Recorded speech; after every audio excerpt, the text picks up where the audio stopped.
क्या समझती है अपने आप को? हाँ, उस दिन बहुत बनकर दिखा रही थी।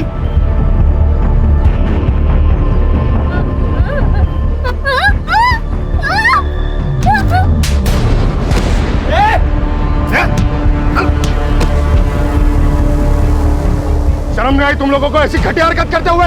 और आप लोग भी क्या क्या खड़े खड़े तमाशा देख रहे? तुम ठीक हो? चलो मैं तुम्हें घर छोड़ देता हूं।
मेरी पढ़ाई अच्छी चल रही है।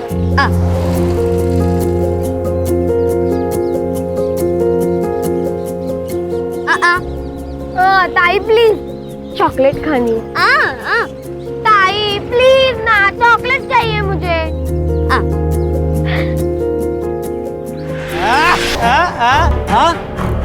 सुन भी सकती, दोस्ती करेगी, दोस्ती। चल चल चल चल चल तुम, मेरे ताई को छोड़ो, जाओ इधर से। ए, अपनी मम्मी को जाके बोल दे तेरी ताई शाम को आएगी। चल ताई, चल ताई। खबरदार, अगर इन लड़कियों के आसपास भी देखा मैंने तुम्हें तो तुम सबकी पुलिस में कंप्लेंट कर दूंगी। चलो निकलो यहाँ से। ताई, वो लड़के साइनी का मजाक उड़ा रहे थे। हाँ तो मैं क्या करूं? तुम्हें पता है हमारी जिंदगी ना बहुत अच्छी हो सकती थी अगर ये मनहूस हमारी जिंदगी में ना होती। तुझे क्या लगता है मैं कम परेशान हूँ? कितना अच्छा होता अगर पैदा होते ही मर जाती या अपनी माँ के साथ मर जाती। आप लोग साहिली के सामने ऐसी बातें कैसे कर सकते हो? तुम्हारे घर में नहीं है ना, तब तुम ऐसे बढ़ बढ़ के बातें कर रही हो। अरे तुम्हें पता नहीं कितनी बड़ी बौद्रेशन है ये। ना कुछ सुनाई देता है ना कुछ बोल सकती है। देखो कैसे गाय की तरह दिन भर बस चढ़ती रहती है। कैसे ना हमारी गलती हो गई, हमें ना इसे बोर्डिंग स्कूल में डाल देना चाहिए था। नहीं तो क्या है वो, हाँ, मूक बधिरों के स्कूल में डाल देना चाहिए था। हमारा पीठ तो छूटता कम से कम।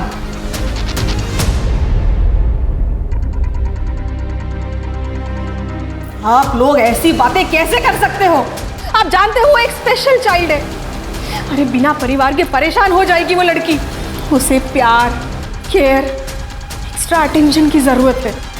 तो ये सब मिल जाएगा ना वहाँ पे बोर्डिंग स्कूल में, इसमें इतना हल्ला करने की क्या जरूरत है? तू जा, एक गिलास पानी ले गया और चाय भी बनाना।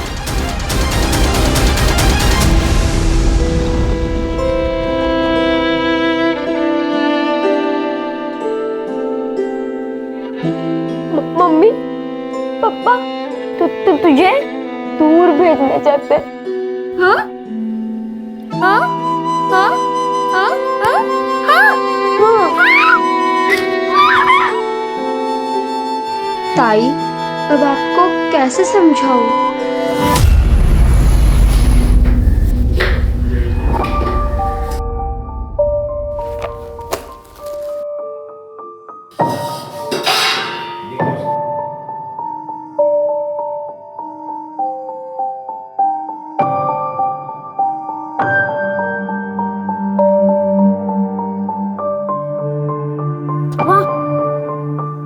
इतनी गरम खिचड़ी कैसे खाएंगे? तू टाइम से घर नहीं आ सकती थी क्या? हेलो बच्चा लोग,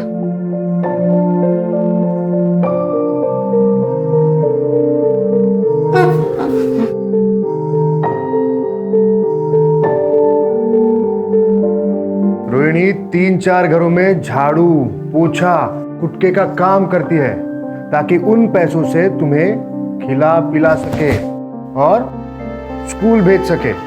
तो तुम्हें उसकी कदर करनी चाहिए, शिकायत नहीं।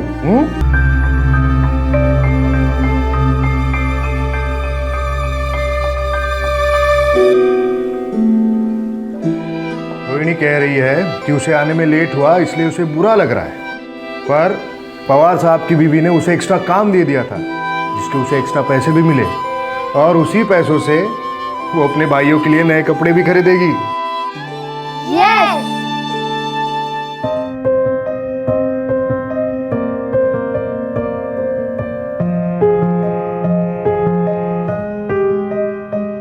रोहिणी, मैंने एक एनजीओ में बात की है, वो तेरे 2 भाइयों के पढ़ाई को स्पॉन्सर करने के लिए तैयार है। एक बार स्पॉन्सर आ गए तो तेरे पैसों की समस्या खत्म हो जाएगी।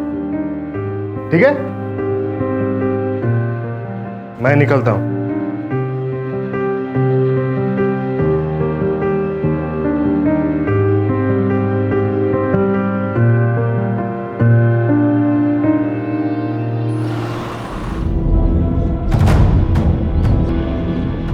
नमस्कार वहिनी. अरे कसे हो? चिमाजी भाऊ या ना. कसे आहात? मी मस्त.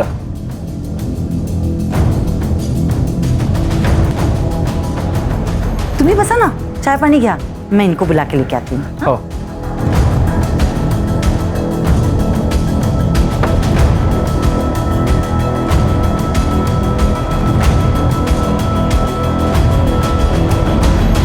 चिमाजी भाऊ कसे आहेत? मी ठीक. बस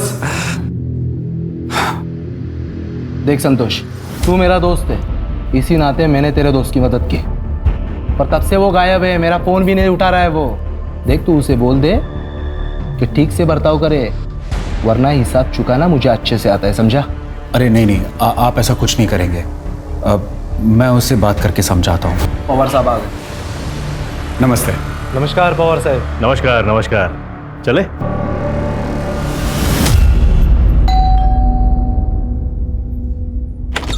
अरे कापसे साहेब या कसे आहात तुम्ही? नमस्ते वहिनी, तुम्ही कसे आहेत? मस्त मस्त, बसा ना. मन्या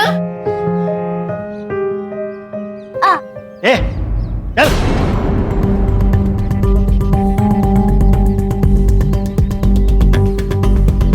वो बता कैसा है? कैसा है तू? बड़ा सरदर्द है यार, पता नहीं कब पीछा छूटेगा इससे. तेरे प्रॉब्लम का सलूशन है मेरे पास. जरा बाहर आ. आता हूँ.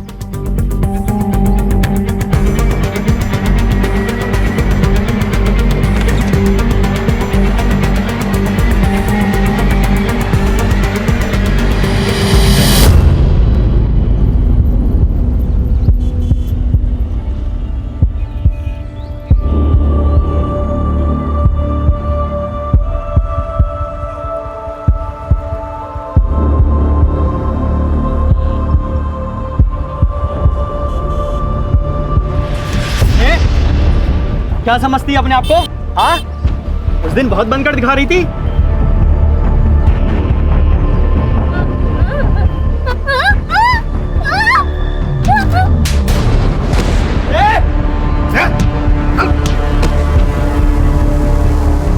शर्म नहीं आई तुम लोगों को ऐसी घटिया हरकत करते हुए? और आप लोग भी क्या क्या खड़े खड़े तमाशा देख रहे? तुम ठीक हो? चलो मैं तुम्हें घर छोड़ देता हूँ. तुम्हें कुछ नहीं होगा, कुछ नहीं होगा.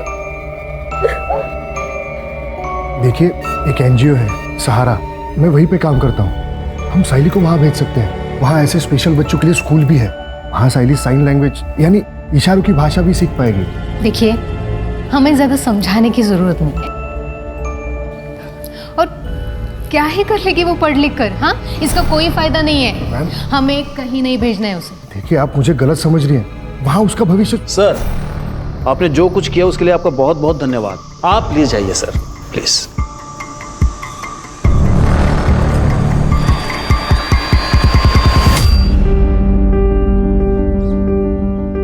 ताई, आज हमारे लिए क्या लेकर आओगी? पवार मैडम तीर्थ यात्रा पे गई है, जब वो वापस आएगी तब ताई को काम का एक्स्ट्रा पैसा मिलेगा, तभी ताई हमारे लिए कुछ खरीद पाएगी। वाव, कैंडी!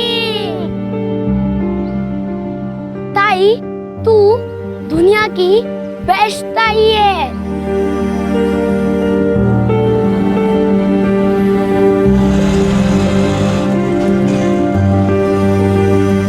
बाय दीदी। बाय दीदी।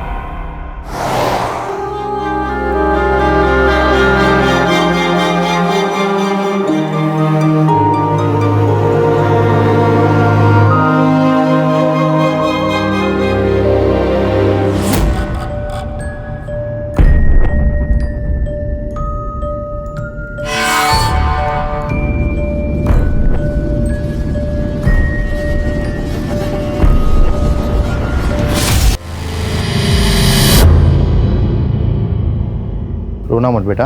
वो एनजीओ वाला लड़का कौन आता है? केदार दादा। उसको फोन लगा, शायद उसको मालूम रहेगा तुम्हारी ताई कहाँ है।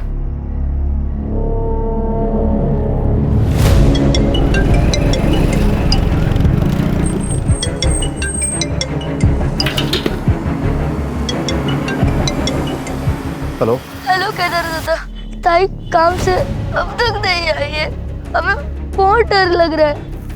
और मैं तो अभी पुणे के बाहर हूँ। अच्छा रुको, मैं जल्द से जल्द वहाँ आता हूँ, ठीक है? ठीक है। ये दोनों रोहिणी के भाई हैं और ये रोहिणी सुन बोल नहीं सकती है। जी। लेकिन तब तक इन दोनों का क्या, इनकी देखभाल कौन करेगा? सर मैं ही इन्हें एनजीओ के ऑफिस में लाया था, मैं ही देखभाल करूंगा सर इनकी। ठीक है, आप लोग टेंशन मत लो, हम आपकी बहन को जल्दी से जल्दी ढूंढ देंगे, ठीक है? ये रोहिणी जहाँ जहाँ काम करती थी उन सभी घरों में जाके पता करो, और जहाँ रहती थी वहाँ भी जाके पता करो। Okay sir. Yes sir. Rohini कल काम पे आई नहीं थे साहब। और ये पवार साहब? पवार साहब तो कुछ दिनों पहले कैंपेन चले गए, और मृदुला मैडम 2 दिन पहले ही वैष्णो देवी गई। उन लोगों ने सब रोहिणी को कॉल किया था। रोहिणी का भाई उसके लिए फ़ोन पे बात करता था, लेकिन रोहिणी के भाई ने भी फ़ोन नहीं उठाया साहब। रोहिणी बहुत मेहनती लड़की थी, काम भी बहुत अच्छा करती थी और अपने भाइयों से बहुत ज़्यादा प्यार भी करती। एक माँ की तरह संभाला उसने अपने भाइयों को।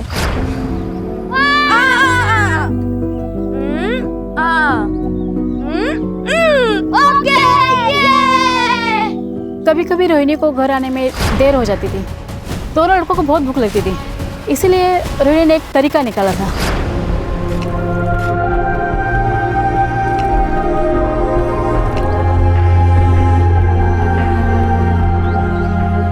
मतलब ये रोहिणी हर तरीके से परफेक्ट है, फिर भी कोई बॉयफ्रेंड या और कोई बात? नहीं ऐसा कुछ नहीं था, लेकिन मुझे कभी कभी ऐसा लगता था कि रोहिणी और उस एनजीओ वाले लड़के केदार के बीच में कुछ तो चल रहा है। वो दोनों एक दूसरे को ऐसे देखते थे जैसे उन दोनों में प्यार हो। लेकिन किसी ने भी श्योरिटी के साथ ये नहीं कहा है कि केदार उसका बॉयफ्रेंड है, राइट? सर फिर भी हमने केदार को क्वेश्चनिंग के लिए बुलाया है। वो सीसीटीवी का क्या हुआ? सर बस्ती या उसके आसपास तो कोई सीसीटीवी नहीं है, लेकिन हाँ सर बस्ती के बाहर एक मेडिकल शॉप है, वहाँ का फुटेज मिला है। ये देखिए सर, ये देखिए, ये देखिए सर, ये रोहिणी का रोज का रूट है। इसी रास्ते से वो हर रोज काम पर जाती है। सर हम पवार के घर पे भी गए थे, उसके वॉचमैन से पूछताछ की, सीसीटीवी भी चेक किया, लेकिन रोहिणी उस दिन उसके घर नहीं पहुंची थी। इस केस में सबसे बड़ा प्रॉब्लम यह है कि रोहिणी सुन बोल नहीं सकती है, न ही वो मोबाइल इस्तेमाल करती है जिससे उसकी लोकेशन या उसके बारे में पता चल सके। इनफैक्ट चैट का तो सवाल ही नहीं पैदा होता। इस केस को पुराने तरीके से सॉल्व करना पड़ेगा। पर साइली तुम्हारा अपना खून है। तो क्या हुआ?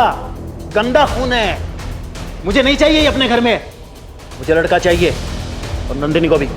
प्रॉब्लम तुझ में है, साइली में नहीं। मतलब क्या है तुम्हारा? तुम्हारी पहली बीवी सुधा, जिसने साइली को जन्म दिया, और तेरी दूसरी बीवी नंदिनी, इसने भी एक बेटी को जन्म दिया, अदिति को। तो फिर तू सिर्फ साइली के बारे में क्यों बात कर रहा है? क्योंकि बोझ है हमारे ऊपर, गले में फंसी हड्डी है जिसे हम निकल नहीं सकते। कितने खर्चे हैं हमारे। और एक बात बताइए, ऐसी लड़की से शादी कौन करेगा? सही बात है। तुम दोनों को समझ रही हूँ, पर मैं तुम दोनों को वार्निंग दे रही हूँ। अगर साइली के साथ तुम दोनों ने कुछ भी गलत किया ना, तो मैं पुलिस में तुम्हारी कंप्लेंट करूंगी।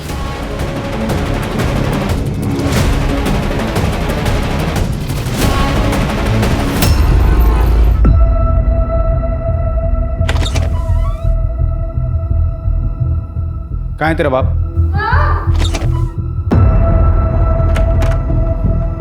मैं तुझे अभी भी बोल रहा हूँ, तेरी सारी मुसीबतों से छुटकारा पा ले, वरना तेरे को बहुत बड़ी प्रॉब्लम हो जाएगी। देख, जो ठीक लगे वो कर, मुझे इस प्रॉब्लम से छुटकारा चाहिए बस। नहीं सर, मेरे और रोहिणी के बीच कोई रोमांटिक रिलेशन नहीं था। लेकिन पड़ोसियों ने तो तुम्हें रोहिणी का हाथ पकड़े हुए देखा था। सर, उन्हें कोई गलतफहमी हुई होगी।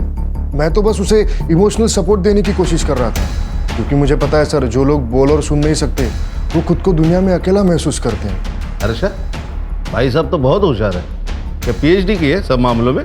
नहीं सर, एक्चुअली मेरे आई बाबा बोल और सुन नहीं सकते, मुख बधिर है, और अकेला ही होने के नाते मैंने बचपन से देखा है कि ऐसे लोगों को बहुत दिक्कत होती है। इसलिए सर मैंने बचपन में ही सोच लिया था कि मैं ऐसे लोगों के लिए कुछ करूँगा। इसलिए सर मैंने एनजीओ ज्वाइन किया। तो मैं रोहिणी को कैसे तकलीफ पहुँचा सकता हूँ सर? वो तो बहुत यकीन करती थी मुझ पर। भले ही मैंने पिछले 2 साल में कुछ खास नहीं किया उसके लिए, पर सर मेरी उस पर कभी गलत नज़र नहीं गई। Trust me sir. ठीक है, फिलहाल के लिए ट्रस्ट कर लेते हैं, जा सकते हो। लेकिन रोहिणी की अगर कोई खबर मिले तो तुरंत हमें बताना। Okay sir.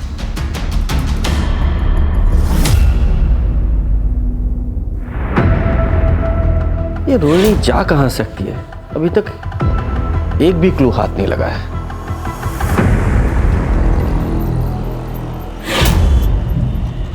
सॉरी, मुझे माफ कर दो। ये लो तुम्हारे लिए। तुम्हें ये गुलाब और चाहिए? ये गुलाब वहां पर बहुत सारे हैं। चलें? चल आ, चल चल। ए, तू रुक क्यों गई? चल। अरे आगे मिलेगा, आगे चल। अरे रुक, सुन तो, अरे चल ना, सुन।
लगता है निकल गई हाथ से। आई ताई अभी तक नहीं आई। उसे ढूंढने के लिए जाओ ना। आई, तेरी बहन कोई छोटी बच्ची नहीं है, आ जाएगी वापस। वो रास्ता भटक गई तो? ये तो और अच्छी बात है, भगवान करे ऐसा ही हो।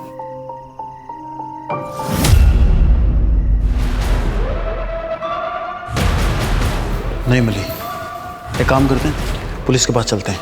नहीं, ये तो हमारे लिए अच्छा है ना, हम बस चुप रहेंगे। अदिति अगर पूछेगी तो उसे क्या जवाब देगा? आप उसकी चिंता मत कीजिए, मैं अदिति को संभालूंगी।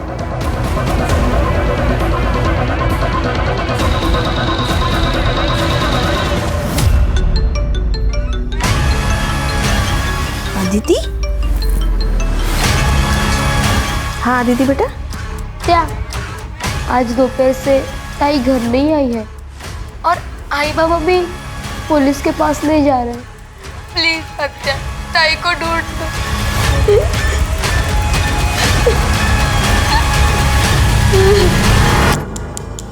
ये सायली 16 साल की है, सायली मूक बधिर है।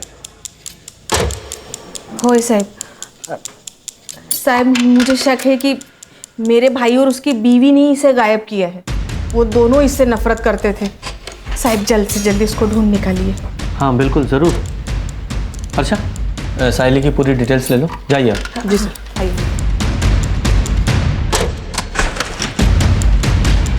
सर, कहीं ये केस रोहिणी से कनेक्टेड तो नहीं है?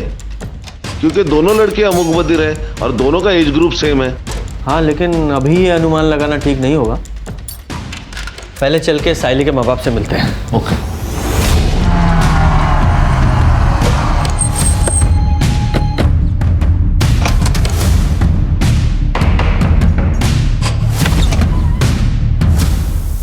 आप लोगों की मीटिंग मिसिंग है? हाँ सर, वो कल शाम से घर नहीं आई है। उसे ढूंढ दो। वो बहुत बोली, बोल और सुन नहीं सकती। आदित्य बेटा, चल तू अंदर चल, हम लोग बात कर रहे हैं ना। के शांत होइए। अब बेटा इधर। अरे अरे सर चिंता की ऐसी कोई बात नहीं है। वो मेरी बहन के यहाँ गई होगी सर, हम उसको फ़ोन करने वाले ही थे। ओ भाई साहब, आपके बहन ने ही थाने में कंप्लेंट लिखवाई है। सुन लिया? अब सीधे सीधे बताइए पूरी बात क्या है, वरना सीधे पुलिस स्टेशन में ले जाके बंद कर दूंगा। और तुम्हारी बहन ने सब कुछ बताया हमें। ये सच है कि मैं सायली को यहाँ से दूर बोर्डिंग स्कूल में भेजना चाहता था, लेकिन इसका मतलब ये थोड़ी है कि उसके गायब होने में मेरा हाथ है सर। अच्छा, उसे कोई परेशान कर रहा था? हाँ, वो लड़का है ना, मंदार। अपनी मम्मी को जाके बोल दे, तेरी ताई शाम को आएगी। चल ताई, चल। ताई को आते ने एक बार मदद की थी और एक बार केदार दादा ने भी। ये केदार एनजीओ में काम करता है वही ना?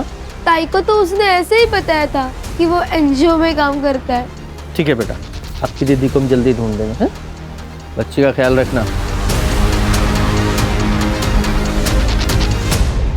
खान, ये सायली के माँ बाप की कुंडली निकालो और खासकर इस मनिया की, और ये मंदार, उसकी भी इंफॉर्मेशन निकालो। Okay sir. सुधा तो देवी थी देवी, सायली उसी के ऊपर गई है। बहुत ही प्यारी और हंसमुख बच्ची है। सर, मन्या कोई सीधा साधा या शरीफ आदमी नहीं था। धंधे में नुकसान करा के बैठा था और लोगों से कर्जे भी ले रखे थे। मुझे तो अदिति और सायली की बॉन्डिंग देख के बहुत जलन होती थी। ऐसा लगता था मेरी भी कोई बहन होनी चाहिए। इतना प्यार था वो दोनों में। कल रात को मैंने सायली को एक लड़के के साथ जाते हुए देखा था, मंदार नाम है उसका। तो मंदार का फोन बंद आ रहा है? हाँ सर, और ये मंदार उसके घर पर भी नहीं। उसके पेरेंट्स ने कहा 1 हफ्ते से गायब है। 1 हफ्ते से लड़का गायब है और माँ बाप को चिंता ही नहीं है कि कहाँ चला गया।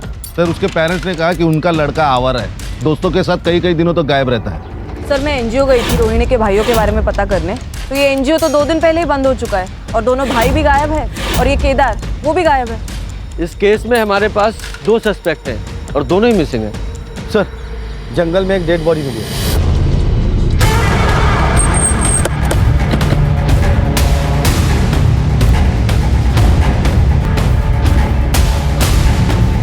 बॉडी को पोस्टमार्टम के लिए भेजो। Yes sir. हाँ, अगर ये दोनों केस कनेक्टेड है तो सायली भी खतरे में है।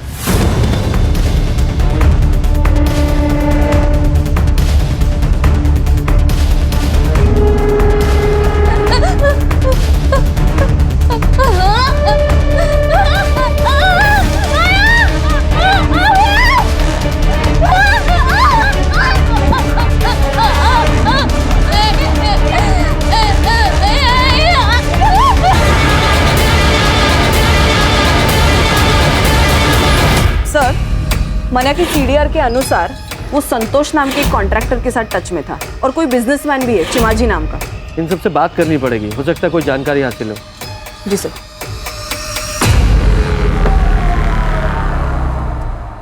सर, मन्या का अच्छा दोस्त होने के नाते जब मन्या को नुकसान हुआ तो मैंने उसे मदद की थी। चीमा जी से मैंने उसे 25 लाख रुपए दिलवाए थे। गलती हुई जो मैंने उसे लोन दिया, इंटरेस्ट तो मिला नहीं, उल्टा मेरा पैसा लटक गया। सर, मैंने गारंटी ली थी। मैं बहुत प्रेशर में आ गया था, इसलिए मैं बार बार उसे कॉल करता था और मिलता था और उसे बोलता था पैसे दे दे, पैसे दे दे। यार, मैं चीमा जी को क्या जवाब दूँ? अब मैं अपने एसेट्स बेच के तो तेरी लोन पे नहीं कर सकता ना। संतोष तो मेरे भाई जैसा है, कुछ भी करके उनको समझा दे।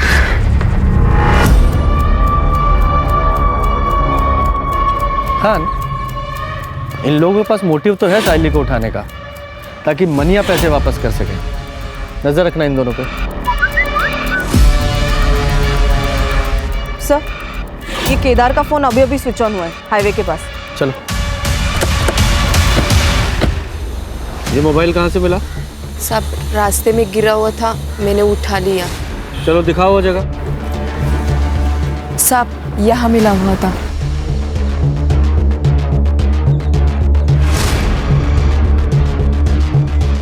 ये बाइक यहाँ से किसकी पड़ी है? सर, ये देखिए, यहाँ खून गिरा है। कर रहे? हाँ। इस ब्लड का सैंपल लो और लैब में भेजो। सर। हाँ, तो इस बाइक की डिटेल निकालो। सर, आरटीओ से इंफॉर्मेशन मिली है कि बाइक केदार की है। और जिस तरीके से केदार की बाइक हमें रोड के किनारे पड़ी मिली, ऐसा लगता है कि जब वो साइली या रोहिणी जिस किसी के साथ भी भाग रहा था उसका एक्सीडेंट हो गया, जहाँ ये केदार की बाइक मिली थी। और ये भी हो सकता है कि साइली के गायब होने में भी केदार का हाथ हो। ये मंदार का क्या हुआ? नहीं सर, अभी भी ढूंढ रहे उसे। सर, एक और बात, नंदिनी की सीडीआर से एक बात पता चली है कि नंदिनी संतोष के साथ टच में थी। इनफैक्ट सर, कुछ महीनों से उसकी लोकेशन भी संतोष के घर के आसपास थी। नहीं तो मैं क्यों संतोष के घर जाऊंगी? हाँ, बस 1-2 बार गई थी, वो भी मना के काम से। अच्छा, नहीं, मुझे तो पता चला कि पिछले 2 महीने में 15 बार तुम वहाँ गई थी। ठीक है, कोई बात नहीं, मैंने से ही पूछ लेती हूँ। वही मुझे बता दे शायद तुम वहाँ क्यों गई थी। मैडम, वो मेरा और संतोष का अफेयर चल रहा है।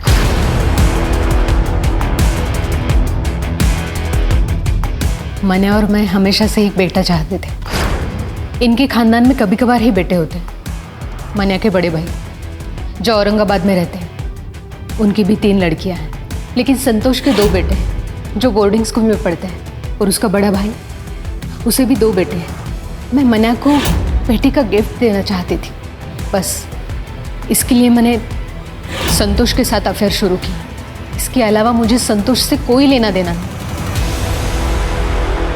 विचित्र बात है ना कि पति को लड़का गिफ्ट करना है तो पति के दोस्त के साथ ही अफेयर कर डाला। वाह, कमाल है। सर, नेक्स्ट लेवल की पतिव्रता है। ये डेली सोप के सीरियल के लिए नया सब्जेक्ट मिल गया।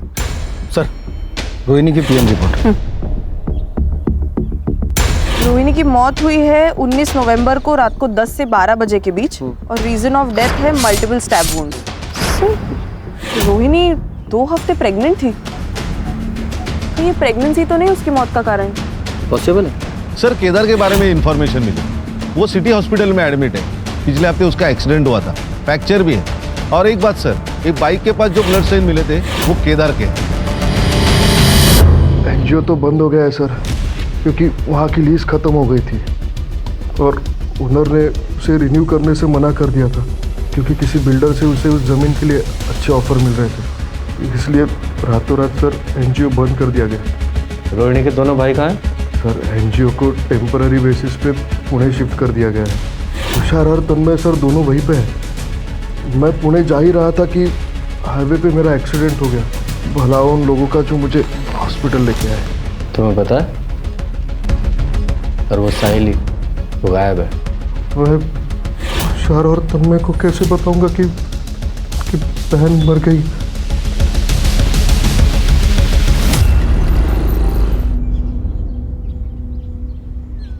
आलिस, कैसा रहा सफर? बहुत अच्छा। रोहिणी कहाँ? आज आई नहीं क्या? रोहिणी तो तब से काम पे नहीं आ रही है जब से तुम वैष्णो देवी गई हो। पर अब तो पुलिस को उसकी लाश भी मिली है। क्या? पुलिस ने बताया कि रोहिणी का रेप और मर्डर हुआ है। ये तो बहुत बुरा हुआ अविनाश। आप किसी भी हाल में उसके कातिल को ढूंढवाओ और उसे सजा दिलाओ। अपने पूरे पावर का इस्तेमाल करो और उस बेचारी को इंसाफ दिलाओ। पुलिस जांच कर रही है, एक बार उसे पकड़ ले, फिर मैं पूरी कोशिश करूंगा उसे जल्द से जल्द सजा दिलाने की। सर, केदार सच बोल रहा था। पुणे पुलिस ने भी कंफर्म किया है कि एनजीओ टेम्पररी बेसिस के लिए वहां शिफ्ट हो गया, और रोहिणी के दोनों भाई तुषार और तन्मय भी वहीं पर थे। Thank God.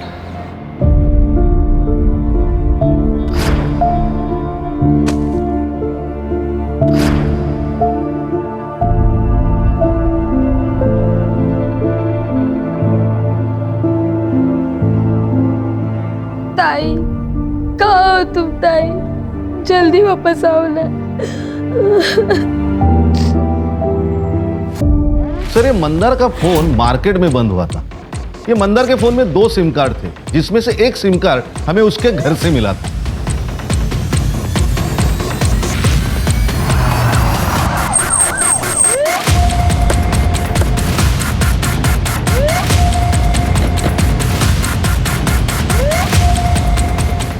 सर, यही लोकेशन है।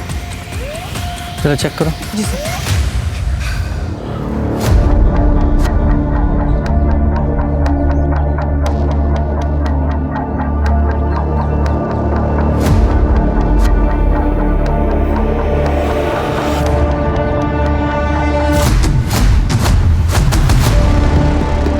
सर, ईयरिंग है और इस पर ब्लड के ट्रेसेस है सर। कलेक्ट करो और लैब में भिजवाओ। जी सर। खान, ये ईयरिंग्स पे लगे ब्लड को रोहिणी और साइली दोनों के ब्लड से मैच कराओ और लैब में भेजने से पहले इस साइली के पेरेंट्स को भी दिखाना। Okay sir. और चेक करो आसपास कोई सीसीटीवी है क्या, अगर है तो उसकी फुटेज निकलवाओ। Okay sir.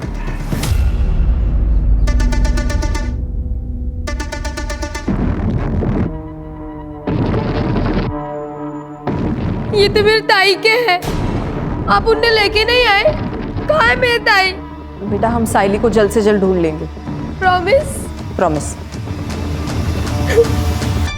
सर, वो जो ईयरिंग्स पे ब्लड मिला था वो रोहिणी और साइली दोनों के ब्लड से मैच नहीं होता। और हाँ सर, वो जो ब्लड हमें रास्ते पर मिला था उसके आसपास का सीसीटीवी हमने चेक किया तो उसमें एक गाड़ी नजर आ रही है जिसमें एक लड़की लेटी हुई है। उसका चेहरा तो क्लियरली दिख नहीं रहा और सर गाड़ी का नंबर भी क्लियरली नहीं दिख रहा। उस पूरे एरिया को फिर से चेक करते हैं।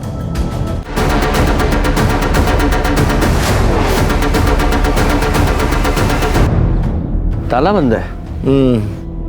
सर, ताला तोड़ो।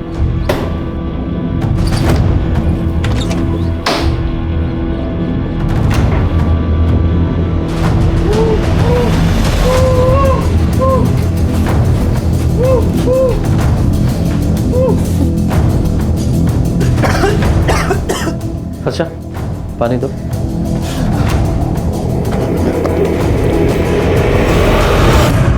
तुझे यहाँ किसने बांध के रखा है? उस रात जब मैं साइनी के साथ था तो मुझे किडनैप कर लिया गया।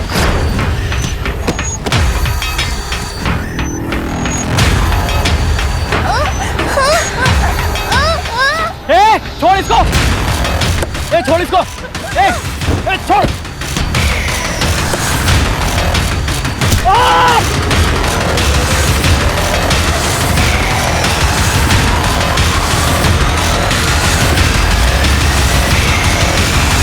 और जब मेरी आँख खुली तो मैं यहाँ था। मुझे नहीं पता कि मैं कितने दिनों से यहाँ पर हूँ। 1 हफ्ता हो गया तुझे। जब तूने साइली पे हमला किया था तब से गायब है तू, और तेरी वजह से वो मिसिंग है। मैं तो बस साइली का फ़ायदा उठाना चाहता था। उसकी वजह से मुझे आरती और केदार ने थप्पड़ मारा, लेकिन सच में मुझे नहीं पता कि साइली कहाँ है। तुझे उस कार का नंबर याद है? नहीं, अंधेरे की वजह से मैं ज़्यादा देख नहीं पाया। सर, कुछ हाथ नहीं लगा और कोई खबरबात भी नहीं। सर, हमने पूरी तरह ट्राई की कि ये जानने के लिए कि वो गैराज किसका है, लेकिन कुछ नहीं सर। और वो एरिया भी पूरी तरह छान लिया, साइली का भी कुछ पता नहीं। हाँ, क्या सर? हाईवे के पास एक लड़की मिली है बेहोश हालत में और उसका डिस्क्रिप्शन भी साइली से मैच होता है। अच्छा, तुरंत वहाँ जाओ।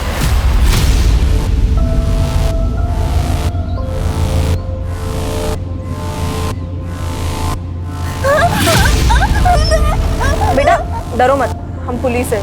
क्या हुआ तुम्हारे साथ, बता।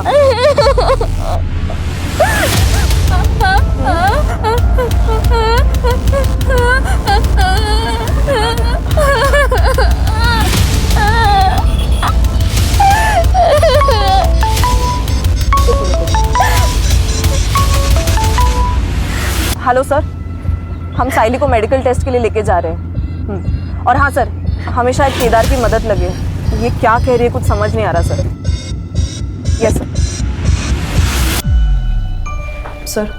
सर, साइली की मेडिकल रिपोर्ट से तो ये बात क्लियर है कि उसके साथ मल्टीपल रेप्स हुए हैं। केदार। हाँ सर। सवाल पूछो जरा। Yes sir.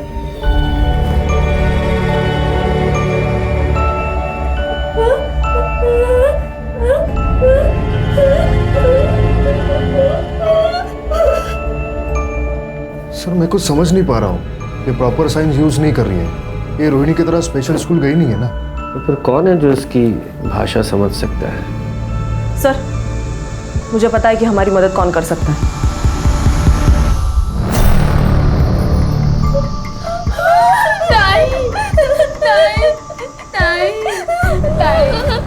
अदिति देखो बेटा, तुम हमारी मदद करोगी?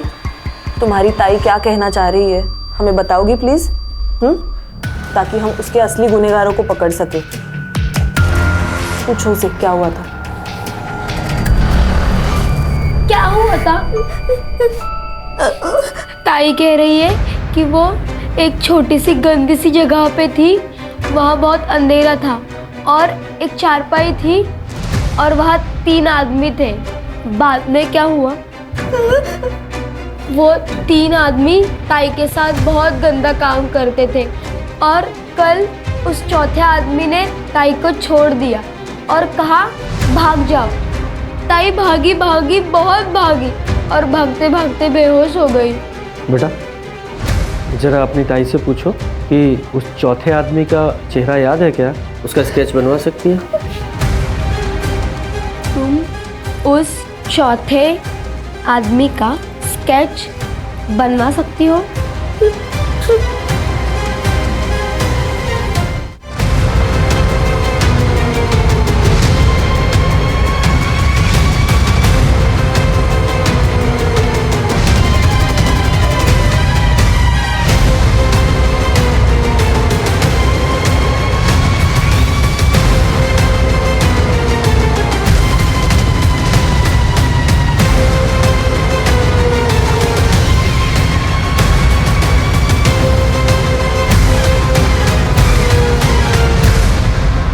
ये स्केचेस,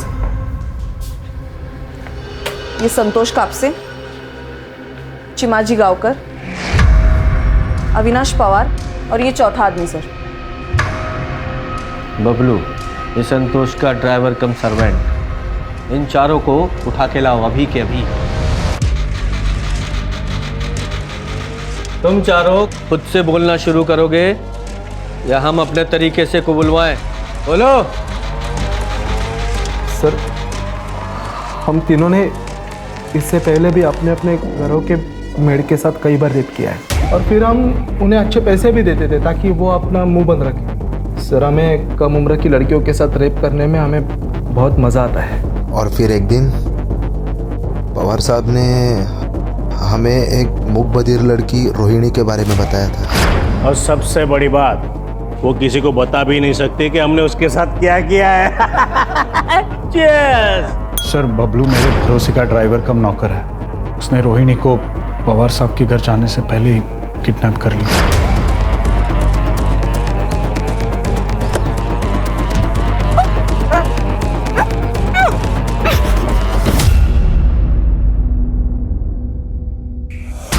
वो रोहिणी को मेरे फार्म हाउस पर लेके आया और हम तीनों ने उसका रेप किया।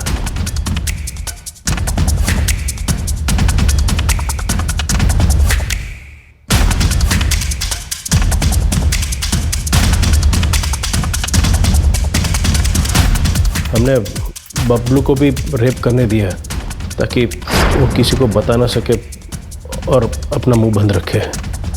हमें दिव्यांग लड़कियों का रेप करने में तीनों को किक मिली। अब हमें ऐसी लड़की चाहिए थी, तभी संतोष ने हमें साइली के बारे में बताया। और जब ये बबलू साइली को किडनैप कर रहा था तो मंदार ने उसे देख लिया। मैंने तो सब साहब लोगों के ऊपर ही छोड़ दिया था कि क्या करना है। सर हम मंदार को मारने ही वाले थे कि आप सब उस तक पहुंच गए, इसलिए हम सब डर गए और साइली को छोड़ दिया। सर हमें लगा कि वो मूक बधिर है, किसी को क्या बताएगी। और उसी मूक बधिर लड़की ने तुम चारों हैवानों के चेहरे हमारे सामने ला दिए। रोहिणी के साथ क्या किया? सर हम रोहिणी से थक गए थे, फिर किसी ने हमें रोहिणी को मारने का ऑफर दिया। किसने ऑफर दिया? हाँ, मैंने ही अपने ड्राइवर की मदद से रोहिणी को मारने का ऑफर दिया था, क्योंकि मुझे मूक बधिर लड़कियों से सख्त नफरत है। उस रात जब बबलू रोहिणी को लेके निकला, मैं तो चीमा जी को खुश करना चाहती थी, ताकि वो मेरे और मन्या के खिलाफ कोई लीगल एक्शन ना ले, क्योंकि मन्या ने उनका पैसा नहीं लौटाया था, वरना हम घर बार सब कुछ खो देते थे। चीमा जी ने तो हमें और टाइम देने का वादा किया था, अगर हम उन्हें रोहिणी से छुटकारा दिला देते। तो तुम्हें पता था कि साइली को बबलू ने किडनैप किया है और वो सब लोग मिलकर उसके साथ क्या करने वाले हैं? मुझे बस इतना पता था कि साइली का हमारी जिंदगी से जाना हमारे लिए सबसे अच्छी बात है। सर, केदार का जो एनजीओ है सहारा, उसे अब एक नई जगह मिल गई है, साइली का घर। मन्या ने खुद अपने मन से उसका घर एनजीओ को दे दिया, वो भी फ्री में। और ये एनजीओ साइली को भी मदद करेगी और इसमें आदित्य हाथ बटाएगी। और ये केदार, ये भी बहुत खुश है सर। हमें अपनी सोसाइटी में केदार जैसे लोगों की जरूरत है, ताकि आगे जाके पुलिस को भी हेल्प हो। सही कहा सर।